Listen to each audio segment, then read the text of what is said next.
So I'm just very happy that I start my presentation sort of before my term, which is dedicated to the evolution of the trial by jury. I looked at Tsvetaeva, Russian poet of the 20th century, as an epigraph, because unlike the pyramids, why the day is not up with his passions, horizontality is reviving Russia. Since the name of my presentation is evolution, evolution is not necessarily about going forward.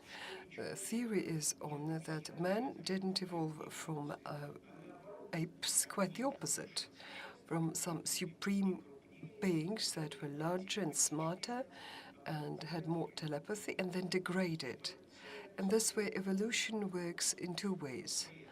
In reformation, it means going back to the right order, right procedure which existed at a certain time, and deformation, when the right course of things is being revised, is being destroyed, and is sustaining damage.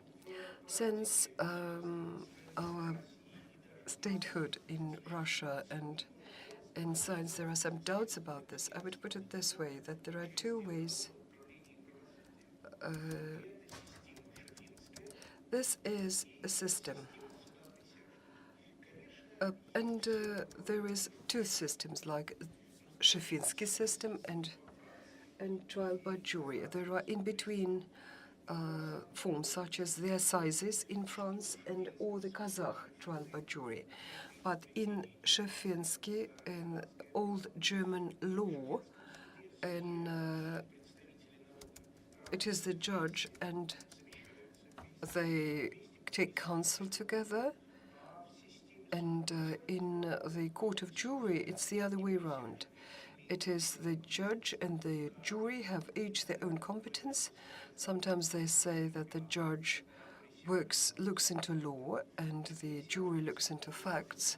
And the jury, most importantly, comes up with a verdict that is veredictum, I'm telling the truth, freely, without any involvement by the judge.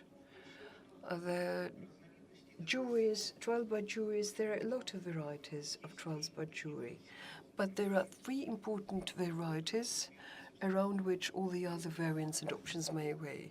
First of all, coroner's jury. Coroners do the inquest of violent or unnatural death. So this is so-called grand jury,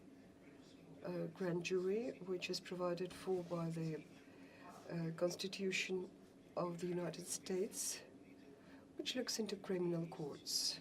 There are institutions in the world that are known as the trial by jury. For example, in Germany, there is a jury that is made up of 3 judges and through 2 shefens. Of course, it is not anything like in Ukraine. They have trial by jury, are made up of 2 judges and 3 sort of jurors. In Japan, a court made up of 3 judges and 6 representatives from the public. They take counsel together, but they are, in Spain, yes, they have a juror, 9 jurors, and 1 judge. The Constitutional Court of Russia in 2010 came up with this idea very clearly, that a jury is independently taking its decision whether the accused is guilty or not. And it pointed out that they have a special constitutional role they play.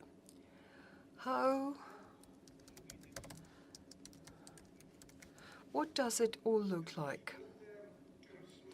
This is a deliberation that the trial by jury in different countries is either gets to speak about, like England, or it is being imposed. And depending on whether it grew in ages or was invented overnight, this is what predetermines its main features and problems. I made like to draw your attention to 4, or rather 5 signs of the trial by jury, which are absolutely a must, each of them. Well, the first of them is that the verdict is returned independently, as I was saying. As the second sine qua non is unmotivated nature of the verdict. There are countries where the verdict has to be motivated, but not like by the professional judges. For example, verdict has to be motivated in Spain and Austria.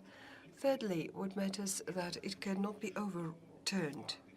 It means that the fact that were established by the jury cannot be subject to Crown's courts as appeal. If they acquitted somebody, then there's no point of complaining. The prosecutor general cannot do that. This is something that is pretty typical of the United States, first and foremost, where the prosecutor general cannot complain that somebody was acquitted. After that, somebody who was acquitted may feel free to write a book and sell it how he committed this crime, even. And whereas victims are not recognized as their witnesses only. For that matter, victim is it is like an obsolete invention, and there is a major processual lie, because the victim doesn't need so much as to apply or object to. What he needs is his damages to be paid, and when he cries for help, the policeman should come. And when they ask them whether you should keep him home, under home arrest or free, the victims do not even understand it. Honest selection of the jurors. Nowadays, it implies that to select the jurors, you use random selection. It means that the jurors are recruited from electors' lists or from the, say, drivers' lists who have driving license. And in court, they're subject to survey. It's not voidi. It means tell the truth. The sides can ask the jurors questions, and they have to respond honestly. For example, like an American court, the lawyer for the defense asked the jurors, tell me please, what badges do you put on your dashboard of your car?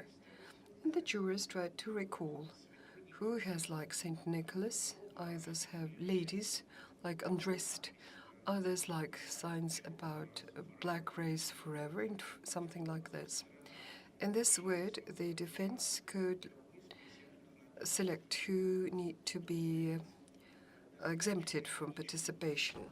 And finally, a sufficient number. As the size matters, although few people realize that, there are studies by Kerr and Devine that established that the dependence between the number of the jurors, the character of the meeting, and the verdict. In general words, I would put it that the jury is like a small group. If there are too many of them in this small group, then what you get is not a small group.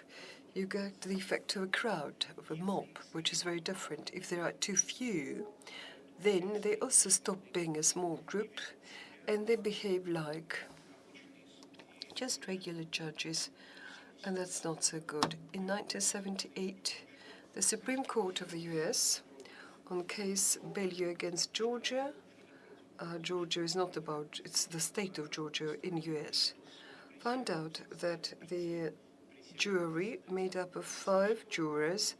This means there are too few to ensure competent discussion and honest representation of the population that works in this area. So the lowest permissible number is 6.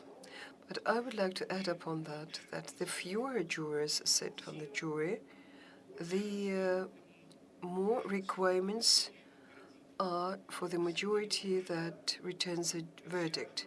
In the United States, they have 12 in the federal system jurors, and they must be unanimous. If in some states they allow the jurors to be like 8, like in Arizona, or 6, which is the case in Florida, then what is required of them is to be unanimous, or at least 5/6 of votes. Уменьшенную коллегию присяжных. So if you have jurors and you are not unanimous, it means that you have a split jury and the verdict is returned arbitrarily. It means that in those who like split, say maybe like 4-2, they may have reasonable doubt whether the accused is guilty or not. But if somebody is really worried and they impose it on this sitting on the jury, why do people need that? The Kingdom of Sweden has trial by jury. This was linked to the case about the freedom of speech. In Spain, a trial by jury was adopted in early, or rather proclaimed, early in the 19th century because of freedom of speech. This is where they needed to impose the trial by jury because royal judges could not really care less for the freedom of speech.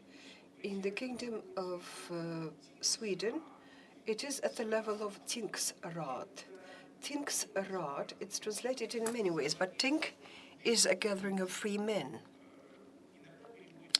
Sometimes in our literature it's like a cessation court, sometimes as like district court or whatever. It means that it is lowest level. In our level it would be like district court. There may be anything between 5 and 9 people.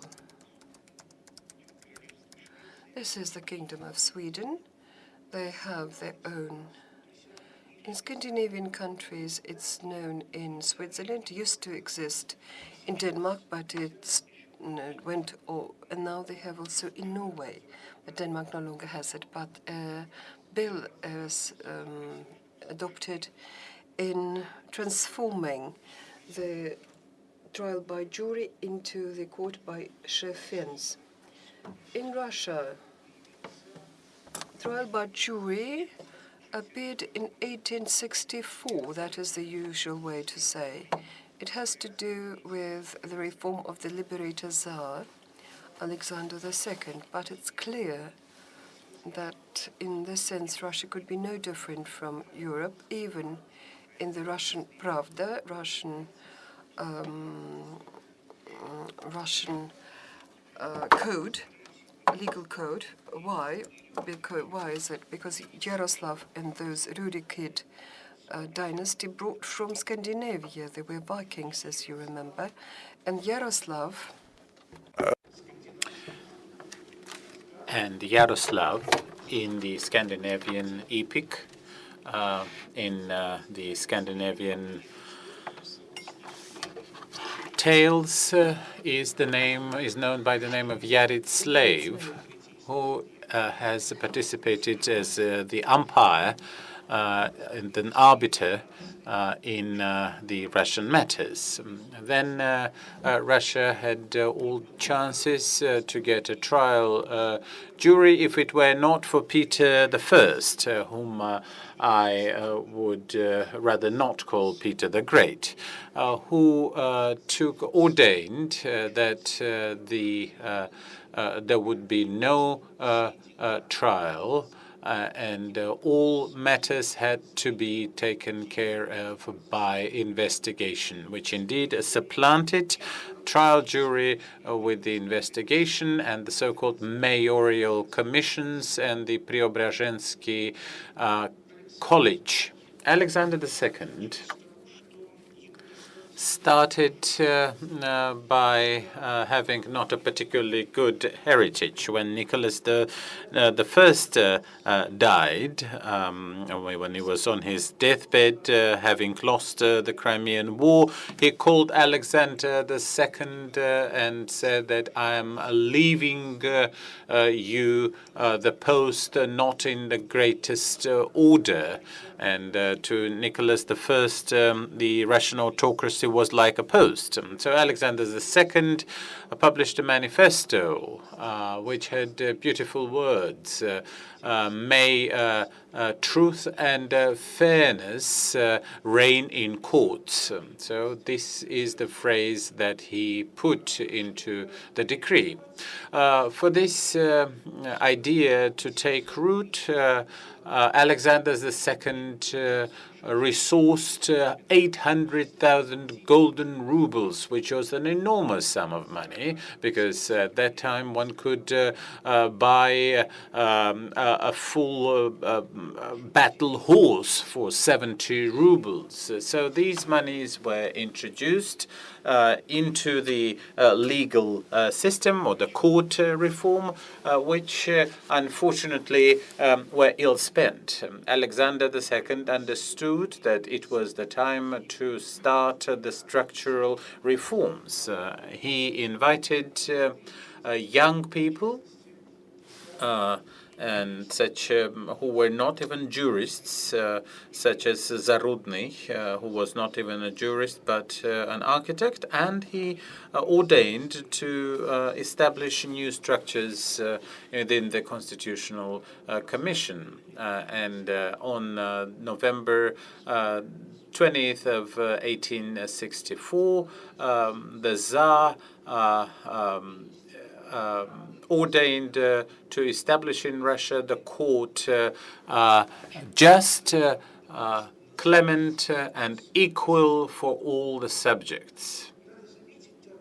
One should also note that until the 1864 ordain, the investigative court was only able to settle about 12% of all criminal litigations. And what about all the others? The suspects were left under suspicion, so to speak. Now, starting from 1864, there was the sort of a liberal estimation, which meant that the judges devolved their authority. Some may remember the very important case of Sukhovo-Kobylin, who was under suspicion for 20 years, as he was suspected that he had assassinated his mistress, French lady Dimanche, and he was and Sukhovo-Kobylin. Oh, it was there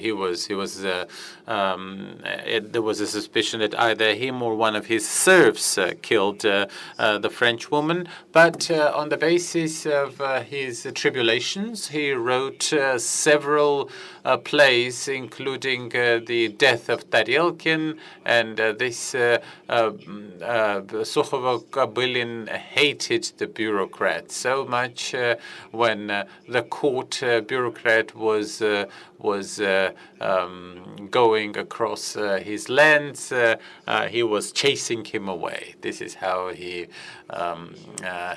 hated the court. The trial jury in the Czarist Russia was a classical 12-membered court with the trial jury of 12 persons and 3 judges, and the deliberations took place in a separate room. The trial jury had jurisdiction over 410 articles of the litigation of the criminal code, and in the 19th century, the trial jury considered up to 20,000 cases a year, and the 20th century about 40,000 cases a year, which were mostly, of course, theft or robbery related cases, but also in some cases first-degree murders. At about 3/4 of all criminal cases were settled or resolved through the trial jury. For the first time, the first court trials took place in 1866 in St. Petersburg and in Moscow. In both cases, these were theft related cases when the peasant Timofey stole some things. So the jury indicted him, but with a special note that he deserved clemency. These may well be peasants having their snacks in the break in the court proceedings. Two-thirds of people under court were peasants. And even in the trial, jurors were peasants. Sometimes they were even mendicant jurors. Those coming from the foreigners and those of other confessions could also become jurors. The Jews were a problem in Vilna and in Belarus. The juror head could, or the senior juror could not be a Jewish person. However, most peasants in these regions were illiterate, and so there were some causal problems related to this. The trial jury in Russia was introduced stage by stage, gradually. In Siberia, there was no trial jury. In Central Asia, there was no trial jury, and the Tsar could have done it, but he did not embrace all of Russia because the magnitude of the reform. This is the practice of the trial juries in Russia. The juries, and this is the sentence statistics. Why is it that the acquittals were quite commensurate between the juries and the crown judges? So one could really compare we can see that the repressions were more or less commensurate. But then why, what was the need to introduce the jury trials? And here are the data for different crimes. Those for the crown judge and for the trial jury. You can see that the difference is 1 to 3%, not particularly high, apart from those crimes against the order of governance. What is the order of governance? Order of governance is so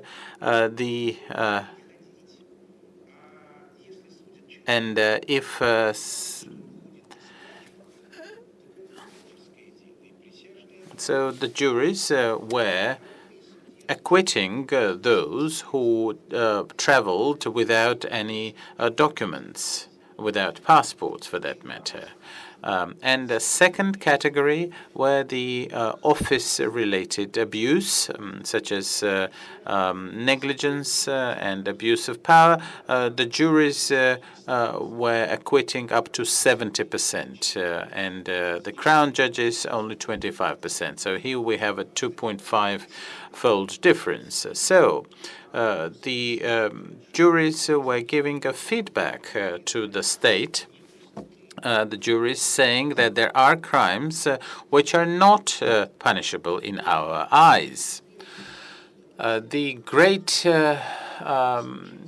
change in the trial jury history in Russia was related to the case of Vera Zasulich. I think that all of you know the case of Vera Zasulich, which is a ready-made argument against the trial jury. And the intelligentsia in Russia were elated at the acquittal of Vera Zasulich, and this was also shared by many people from the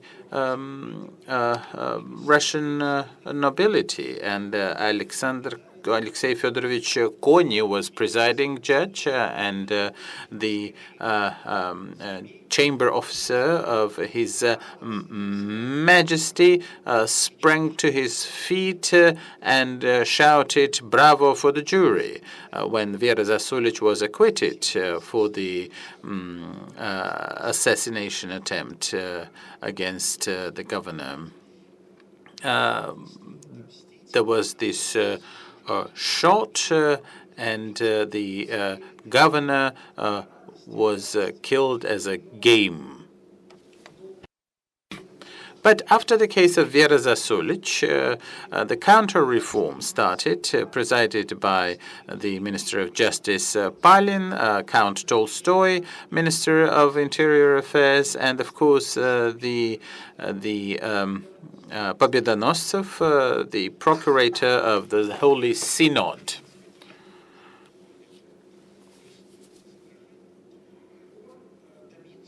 So what he was able to do is to enact the law of May the 9th, 1878, whereby some cases were removed from the jurisdiction of the trial juries.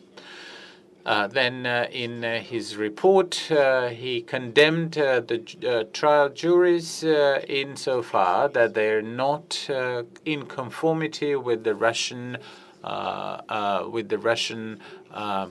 mode of life. However, of course, the counter-reform in the Tsar's times compared to our democratic counter-reform is really fun and games. It is literally toy, because the number of cases considered by the trial juries went up to 40,000 a year. So I think that what did the Soviet government do with the trial jury? Well, of course, the first thing was the Lenin's decree on courts, whereby the district chambers, the trial jury was annulled or declared null and void. When the left SRs could persuade the Bolsheviks, they decreed, which was the second decree on courts, number 2 of March the 7th, 1918, which had the so-called popular or people's courts presided by the judge with 12 people's jurors, and these were abolished in November of 1918. So this was the only case in the post-revolutionary Russia when there was this attempt to introduce trial jury. Well, sometimes these juries took out pronounced some very strange sentences, such as to put the indicted person into the camp until the undivided victory of the world proletariat. For 70+ years, trial jury was even a pejorative term in the Soviet Union, viewed as a bourgeois invention and serving the bourgeois imperialist societies. After the project of reform introduced by Yeltsin to the Supreme Council, ordained to have jury trials for all cases with the punishment exceeding 1 year. As a comparison, let me just tell you that any American citizen has a right for jury trial for any felony which may entail a prison term, or for any monetary dispute exceeding $20 United States. On the basis of the law enacted on July the 16th, 1993, was called to re-establish the trial jury in contemporary Russia. And of course, if we were to do this, this was a utopia. The worst position was probably manifested by the so-called democratic professors who maintained that the trial jury must be introduced either everywhere in Russia or nowhere. And when I was standing at the rostrum of the Russia's Supreme Council, I was vilified. And if it were not for the communists and Mr. Sergei Baburin who supported us, then we would not have had a trial jury. But now we would have been talking about the ways of introducing it in today's Russia. Starting from November the 1st, 1993, a trial jury was introduced in 5 regions of Russia. And starting from January 1994, it was introduced yet in 5 more regions. So we saw it emerging in 9 regions of Russia. The first trial took place in Saratov in 1993 between the 15th and 17th of December of 1993 for the gypsies, brothers Martinov, who axed 3 Russian persons. The trial jury sentenced them and condemned them, but with the reservation. That they abused the limits of self-defense.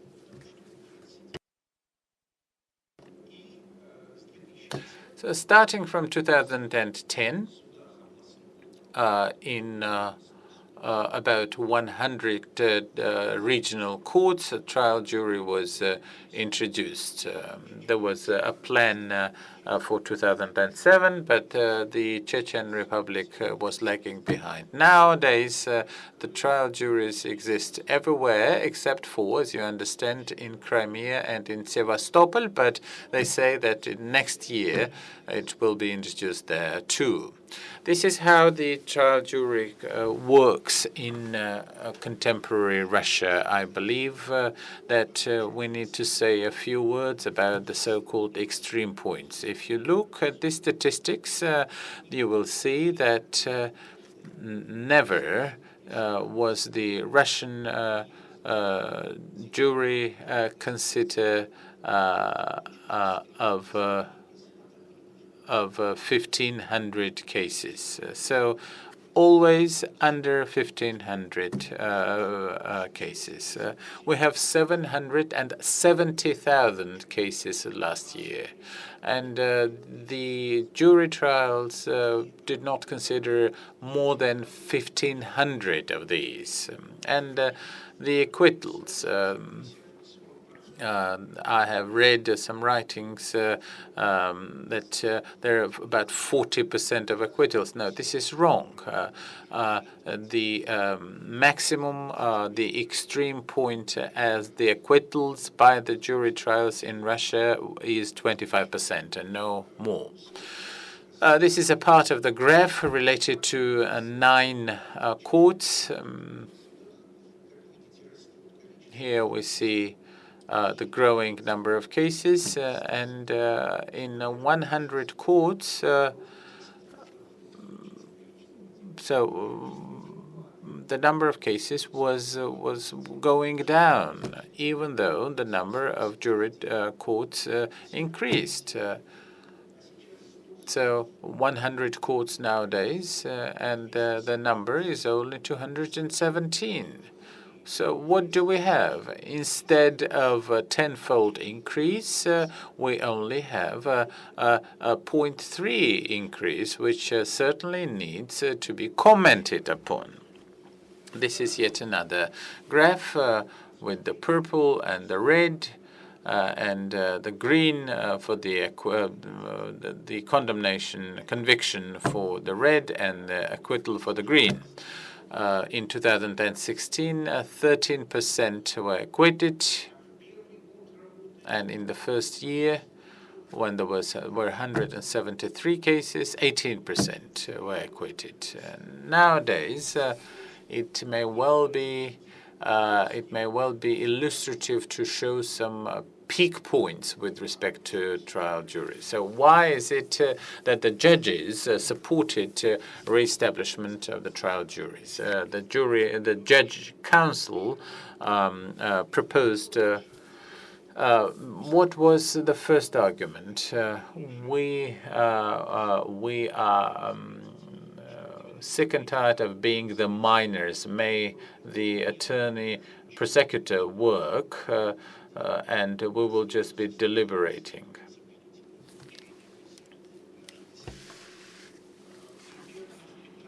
In about 15% of cases, the court did not have either a prosecutor or the attorney. So that is why I call the Soviet legal system a neo-inquisition.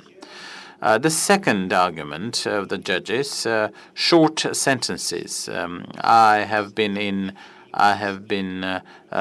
England many times, and the jurists who graduated from Lincoln's Inn, I showed my record, which was 220 pages of tightly spaced text, and they were quite surprised in England. Why do you have to write such long sentences? No, we just have to, and this is the technology. If you pick up these and copy paste it from the prosecutor's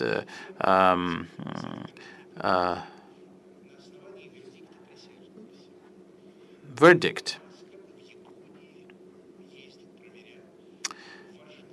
In Russia, as well as in Japan, by the way, the greatest desire on the part of the judges to introduce the jury was to clean themselves from acquittals. This is one of the reasons for the unmotivated verdicts. Now, the peaks, the so-called peak data. 9 courts, 422 cases for 866 persons. For 100 courts, and this is 2010, only 633 cases for 1,385 persons. So the peak never went higher than this. 1997, peak of acquittals, 23%. And this was the maximum. And this is 1999. This is very serious. 9 courts, every second acquittal is abolished, 51%. This is a signal sent to the defendants and their lawyers by the state. Don't go to the trial jury. We will abolish this. So this was a major peak. This was indeed the watershed year.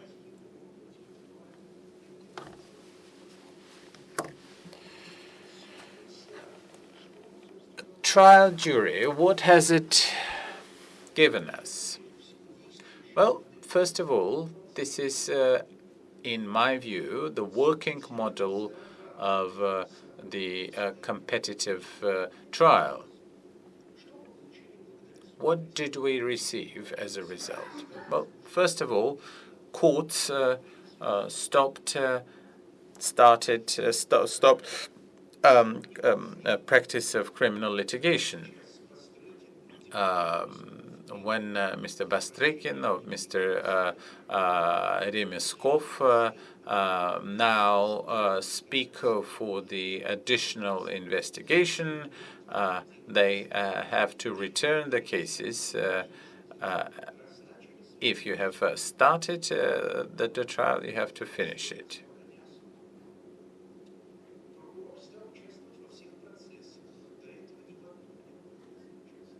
Now, the prosecutors have to participate in all court proceedings.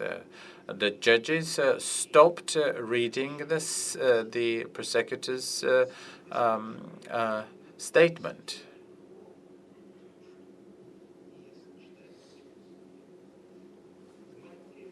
In my time, and in the Soviet time in general, the prosecutor could say that I step down from my statement, and the judge read it, and the defendant was admitted to the court debates, and the procedure for inadmissibility of evidence was also introduced. And finally, the abolishment of the death penalty became irredeemable. So, for the death penalty to be reintroduced, the constitutional judges have to be replaced with new, and the Constitutional Assembly needs to be reconvened. Starting from 2004, we do not have. Starting from 2009, Mr. Medvedev, President Medvedev, signed the decree, and as a result, the number of cases under the jurisdiction of the jury became 423.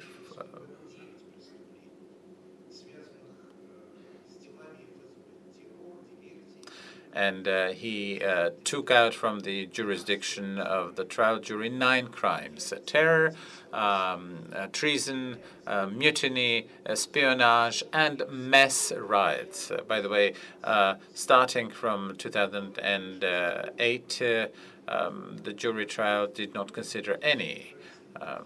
And the 2 fools were justified clearly, which was a 100% KGB intrigue. In Dagestan, 51% of all convictions and 49% of all acquittals. I can agree with this.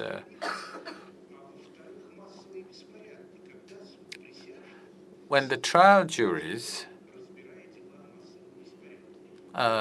was there a single case when the trial juries compromised themselves?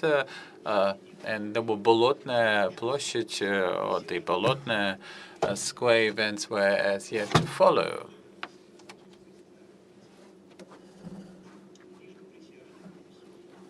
So they literally subtracted these functions from the jurisdiction of the jury trials, including crimes of transport and bribes. Bribery was an interesting case or crime, for that matter, which was taken out from the ambit of the jury trials in Russia.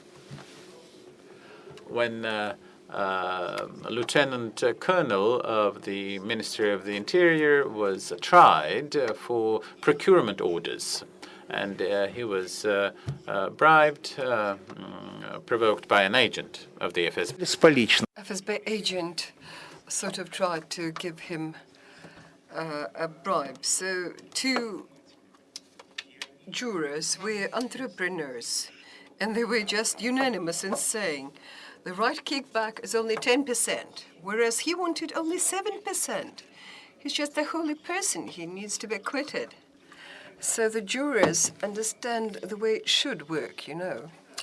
So back in 2013, as they withdrew the affairs of the underage children, of women, of senior citizens, cases on unfinished crimes, when I had the pleasure of attending a meeting with the president, and I told so to Vladimir Vladimirovich, he said, "Oh, it's so surprising.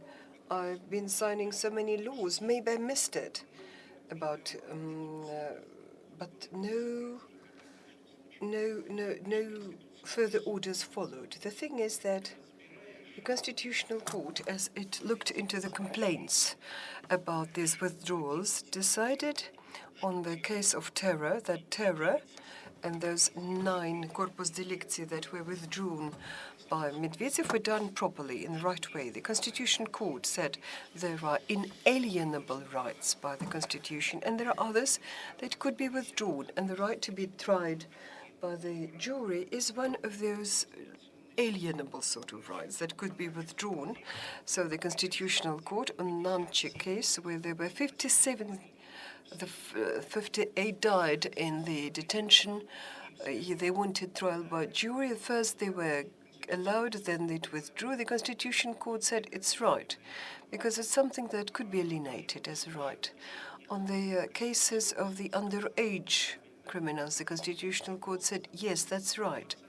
Please remember that 25th of May, on the 19th of May, this is the day of the All-Union Pioneers Organization, of course, just to celebrate a holiday. Well, underage, yes, rightly now deprived of the right to be tried by jury, because what they require are special measures that would protect. This sort of protection is given by the Court of Appeal, whereas you had better have no choice rather than choice. But on women, they decided they shouldn't have taken away. So the president could instruct the GPO to stop that. GPO responded to my letter that the legislation should not be reversible. Or speaking in plain English, in Russian, what has done cannot be undone. You know, the Constitution Court ruled, and about senior citizens, about old people, 16th of March 2017, it's where they forbid discrimination by age. So these people should be tried by jury, since the president said that we need to expand the competence, the scope of the jury. Just think of it. Gute kavle lapidum non vi, said the president, and he put it in a good day. On the 5th of December, that is the day of Stalin's constitution. It is when the court, they should be tried by jury. Yes, of course, they said. And they suggested that the judge should sit with the jurors on the same college. So let them sit on the same college, as if there is a sort of European court by jury, which, say, in Germany or in Ukraine, yes. But it's clear that if the judge works on the same college, he will, like a hammer and nails, he will sort of hit them hard, and it's quite obvious. Where, for example, in Greece, they had a proper, regular trial by jury, then after the coup d'etat by black colonels, and they installed the court by chefs. The number of acquittals halved immediately. This is the effect of interference by the judge. And now, sort of from the idea of the Supreme Court, they no longer use it, and by this law of 2016, they came up with reform of the trial by jury. Right now, they cut down the right of the both parties to question. You can ask a question, are you a relative of the person in the box? Or you can't ask them what is on your, you can say, have you ever been a victim of mugging in the street? This is something you can no longer, and unmotivated disqualifications. In America, they have like 20% by each side. In Czarist Russia, like 6. In before this law, like 2. But here, at best case, like 1. And this is 1 disqualification. Since 2017, the number of the jurors goes down to 8 in the district court. They will have 6 jurors, sort of, they say. District courts is something like we have 2,186. On the 4th of April, they had a conference in Kazan, how to adopt a trial by jury. The conclusion is that we are absolutely unprepared. There's no money to pay for, there's no organizational capacity. So I suppose much rather than not, that in 286 district trials will not have these jurors. But instead they will cut down in the oblast or regional 2 categories, on murders and on severe injury, which led to death. Therefore, they will look into 17 types. In point of fact, against it are like 12, and then further 17% would refuse to do so. That is, it means that at best, we can have like 2,000 cases in the trial by jury, which is out of line with what they have in America, in 165 cases, and in Czarist Russia, 40,000 cases. What effects did the court of jury came up with? Both the champions and the opponents would say yes, much better inquest. So on these cases, otherwise in investigation, then the feedback to the law enforcement and to the state. The jurors very much dislike torture. They think that the state has lost the right to judge and acquit such people, and the Supreme Court forbids discussing tortures. For example, his defense lawyer asked, "Why did you admit you were guilty?" He says, "Yes, I did. I would admit that Christ was crucified." I've had many cases like this.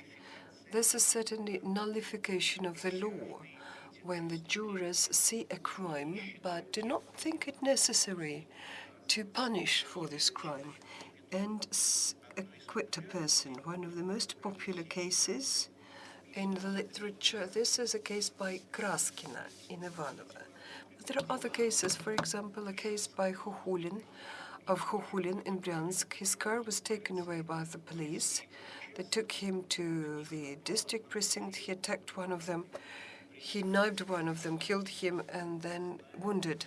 Then they said he is not guilty, knowing what our police is like. The continuation was poor, and whatever. Or the case by Yachmenyova in Tomsk, where her husband was very jealous, and she was like a ticket seller on the tram, and he tracked her. He would change, and if she smiled to a guy, that he would beat her at night. But then he beat her over the weekend at Easter, but she's accustomed to that. But he also hit her elderly mother, and she sort of poured kerosene on him and set him on fire. I spoke to the jury, asked them, "Why did you acquit him?" They were surprised. We were surprised how she could, carry on for 11 years without killing him sooner. Another one said, "Look, such a guy did it over the Easter. This is really wrong, not the way we should have it." Well, high standards of proof, that is also a fact. And most importantly, it's not guaranteed that the suspect and the accused would be condemned. So what is the share of acquittals? Fewer and fewer. In 2015, 0.65%. And the Bolsheviks 0.4%, in 2016 0.48%. Whereas the jury acquits like 2 times more, and this is a very serious event. And the jury gives an answer on behalf of the civil society to the government, and the government thinks like in the tale, "Look at this ugly glass, you are lying to me just to spit me.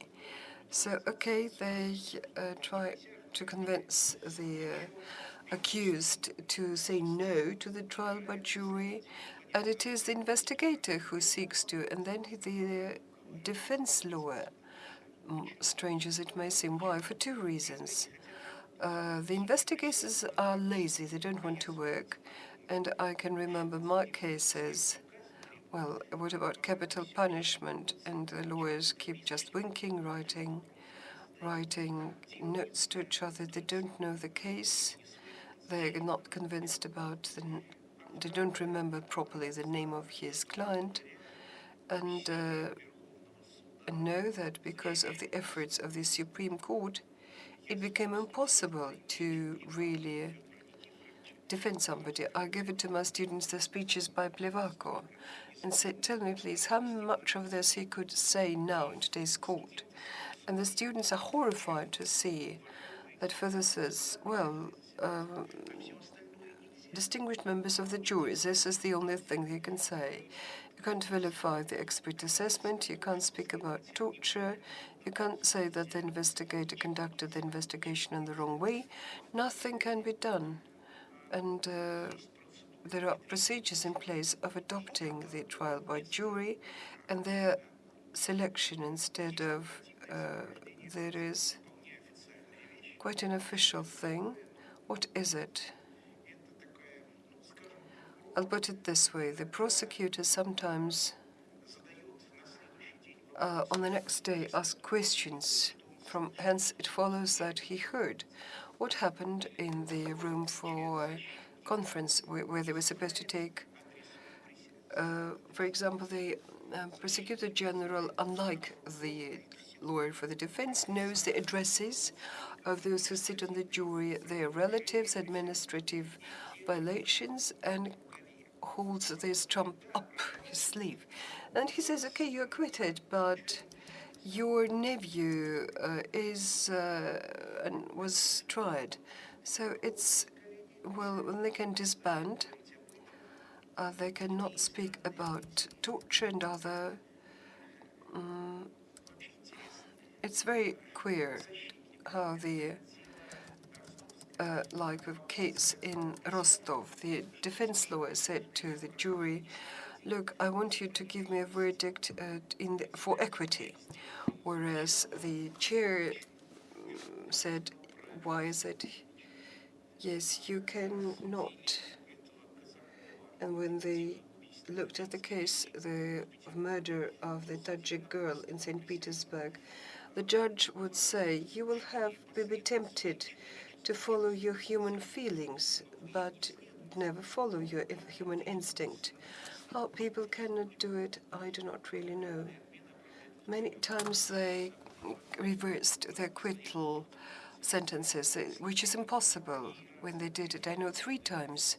3 times they would do that. For example, a case of murder of Deputy Skorochka, as well as trying to sort of, in every way, to stand in the way of the jury. You will see in many regions that they haven't had one single case looked at by the jury.